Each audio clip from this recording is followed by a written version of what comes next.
Magandang araw po sa inyong lahat mga kababayan at welcome back dito po sa PNR. At ito nga mga karibin natin, breaking news, finish na, di makapaniwala ang palasyo at kongreso sa big pasabog ni Bersamin, kumanta na. Nako, yan mga kababayan, patungkol po riyan ang ating alamin at bibigyan ng komento ngayong araw na ito. Pero bago po natin simulan yan, pa-like and subscribe naman po sa ating munting channel at dito po sa ating kaibigan, no? Na si Your News PH, nasa description po ang link ng kanyang channel. Subscribe nyo na po. Yan mga karibin natin, eto na nga, simulan na po natin to. Sawa na ang bayan ko sa magnanakaw na tao.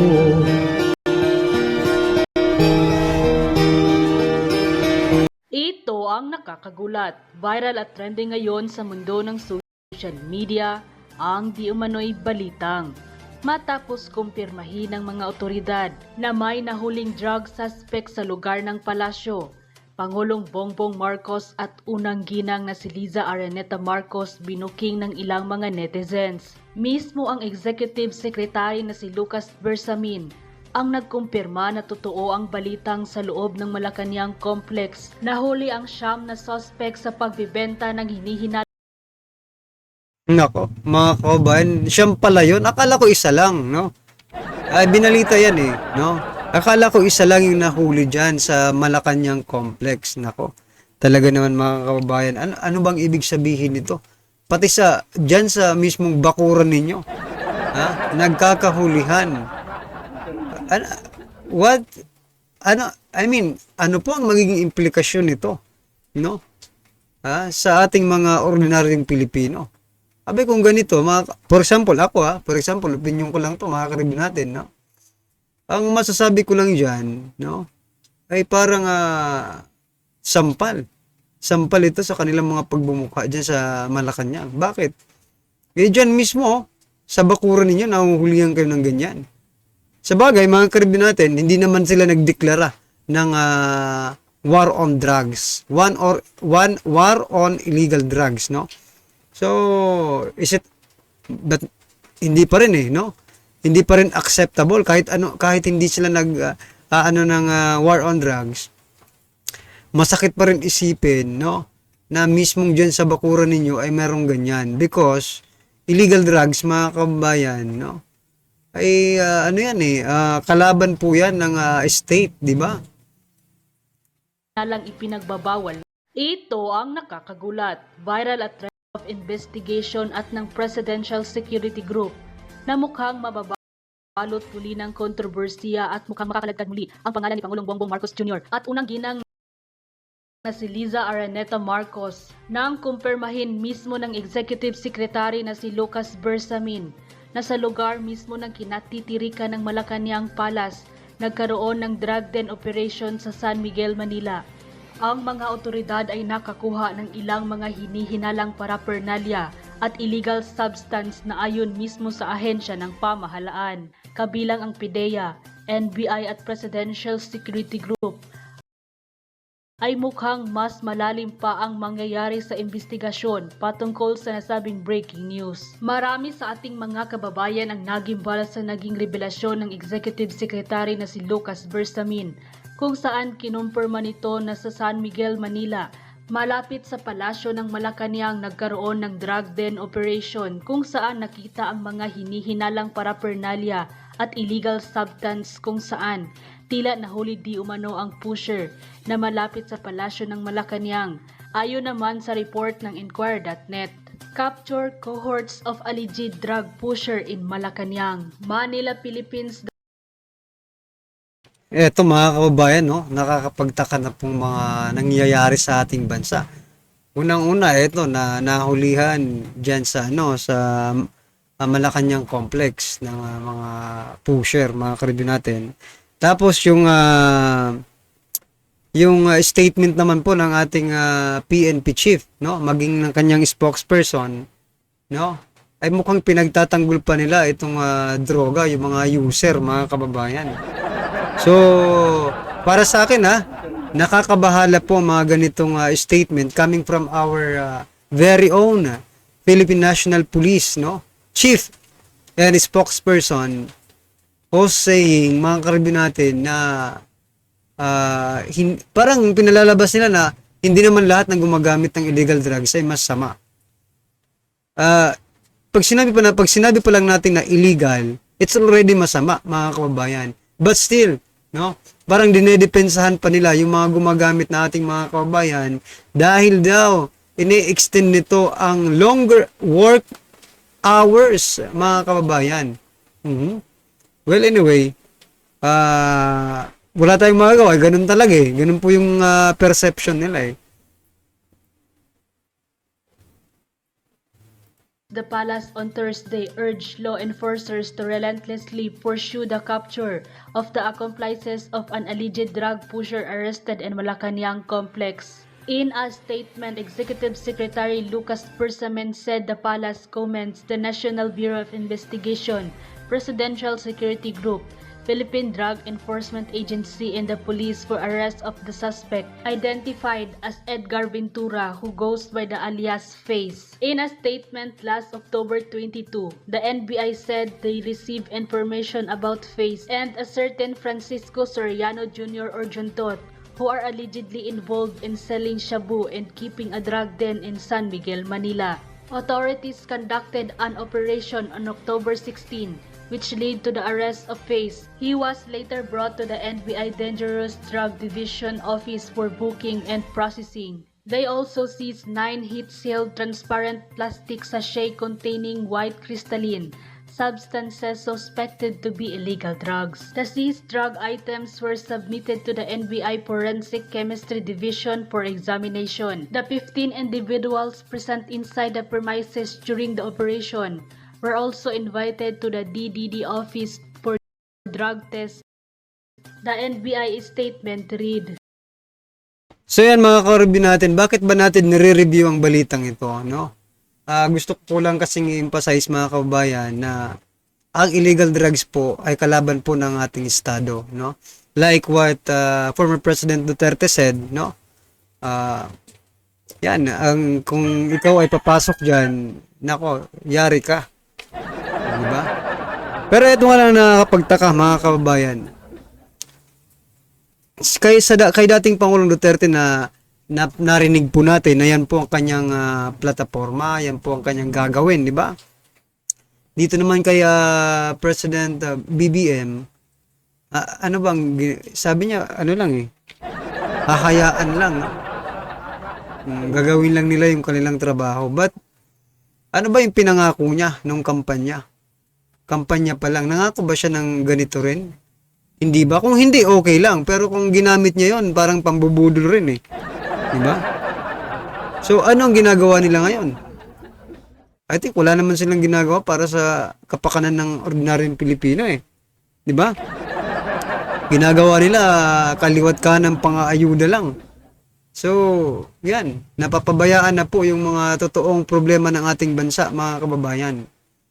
What I'm trying to point out, no, mga kababayan, kasi kung si PRRD pinangako ito, dapat kayo tuparin nyo rin yung mga pangako ninyo. No? Tuparin nyo po. Wag, kasi, sa bagay, hindi na mauulit. Wala na kayong mabubudol. No? So, pagbibigyan na lang ba natin ang pamilyang Marcos dahil ganon? Hindi pwedeng ganon. Dapat magtrabaho po kayo. Ha? Kung ano yung pinangako nyo, tuparin nyo po. No? At maging presidente po kayo, sabi kasi may napanood akong isang vlog, no? Parang mas presidente pang tingnan or gumalaw si Tambaluslos kaysa po kay PBBM. Nako po, yari na naman. The NBI also said Ventura would be presented for inquest proceeding for violation of the Dangerous Drugs Act of 2002. Meanwhile, Juntot as well as other individuals who are at large will be charged with the same violation if found positive for use of shabu. End quote. Ayon sa kumpirmasyon ng Executive Secretary na si Lucas Bersamin, tiniyak nito na mismong sa Malacanang complex na huli ang ilang mga hinihinalang pusher at di umano'y nagluluto di umano ng ipinagbabawal na gamot. Yan mga kababayan, nagluluto pa pala. Nako. Sayang naman yung sinaing nila. At papalapit pala talaga ha. Papalapit ng papalapit po sa palasyo. Oh. Ano bang, oy, kayo bahala kayo kung anong isipin nyo, pero di ba? Papalapit po ng papalapit sa palasyo. Oh, baka sa susunod nito, ha? Alams na, ha? Baka doon na talaga sa loob. Nako po, yari. Gamot. Base mismo sa exclusive report na inilabas ng ilang mga media outlet at news magazine online sa pakikipagtulungan ng PDEA, mga pulis, NBI at ng Presidential Security Group, tinayak mismo ng Executive Secretary na totoo ang balitang ito at hindi gawa-gawa o embentong kwento. Sa katunayan, tila na kumpirma rin na may hinihinalang may nahuling ipinagbabawal na gamot at ilan pa rito ay nakapakete pa. Kaya nang lumabas ang balitang ito ay hindi naman mapigilan ng marami. Baka ready to dispose na yon mga kababayan. Diba? Nakapakete na raw eh. So, ready na po yun for disposal. Ano? Ha? Sa ating mga kababayan na maglabas ng kani-kanilang hinaing at komento sa mundo ng social media. At ayon pa nga sa kanila, Executive Secretary Lucas Bersamin, what can you say about this information? Take the necessary step, kawawa po ang taong bayan. Baliktaran and deny to the max ang lahat sa palasyo. Ito dapat ang imbestigahan. Totoo po yan mga kababayan. No? Kasi yung balitang ito, ha? Ay ano, hindi agad pinick up ng mga mainstream media. No? Nung nagsalita na po si Executive Secretary Lucas Bersamin, doon pa lang po sila nagano. Pero meron pong isang SOCMED, mga kababayan, na nagbalita niyan. Ha? Kaya pumutok at yan. Siguro ko kung hindi pa malalaman ng taong bayan mula sa social media, nako, ha? Hindi pa siguro mapipilitang i-disclose sa public, no? Yung information, nako talaga.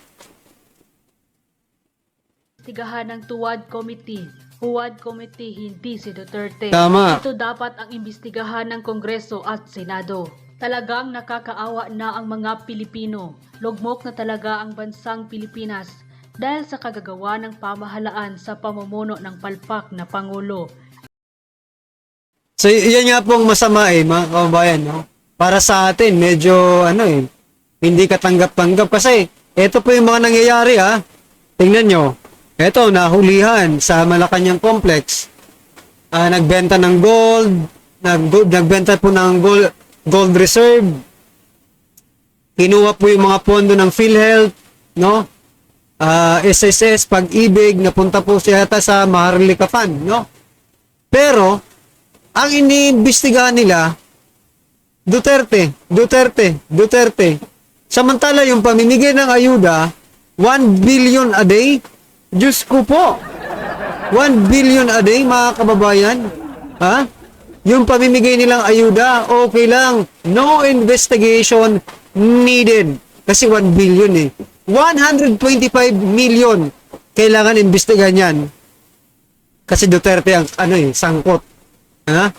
Pero doon sa bilyon-bilyon, ni isa, inayutak, ni isa, wala pong nag-iimbestiga. Unquote. Pag-usapan natin ngayon yung napipintong rally ng Iglesia ni Cristo at iba pang mga grupo na gusto ng kapayapaan, yung magsali sa January 13 na rally. According to Attorney Roque, natataranta ng powers that be. Baka daw magsagawa sila ng hakbangin para hindi matuloy ang rally. So, ano kaya ang gagawin nila para hindi matuloy ang rally? Ang Iglesia ni Cristo na rally is para suportahan ang panawagan ng presidente na huwag ituloy ang impeachment. So, napaka-wise, napakaganda yung pronouncement ng Iglesia ni Cristo na magrarally sila, peace rally, para hindi magkawatak-watak ang ating bansa. So, mahirap pigilan yan. Okay, so, pakinggan natin itong vlog ni Pinoy Views and Opinion na ang topic niya ay si Attorney Harry Roque, then dagdagan ko na lang ng aking reaksyon. So So yan mga kababayan, ano po ang inyong opinion dyan, no? Dito po sa pag-rally ng ano. Kasi pag nag-rally po yung INC, makikisabay yata yung iba pang mga religion group, mga kababayan. Medyo malaki-laki ito. Ha? Pero napanood ko po si Kap Dado, no? Medyo duda po siya sa schedule, no? Ng INC. Kasi nga po sabi niya ay babalik daw agad yung yung kongreso, no? Kukonvene, no? Para repasuhin yung impeachment. Pero yan, hindi natin masabi kung anong pino-point out rin. Yung gusto kasi ni-point out ni Kap Dado, no? Baka planado lang ang lahat ng ito, no? Yun po ang gusto niyang iparating sa atin. But anyway, maging ganun pa man mga kababayan, sana suportahan po natin ang rallying ito, ng ating mga kababayan, kasi kung malapit lang ito dito, sasama rin sana tayo, kaso malayo ha? Yan, doon po sa mga malapit at gustong sumama po kayo ngayong January 13. Yan mga kababayan, abangan nyo na lang po. Ha?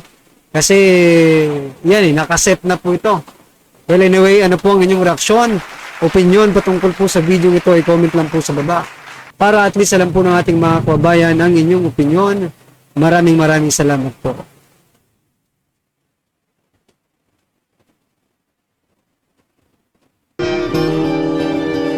Sawa na ang bayan ko sa magnanakaw na tao.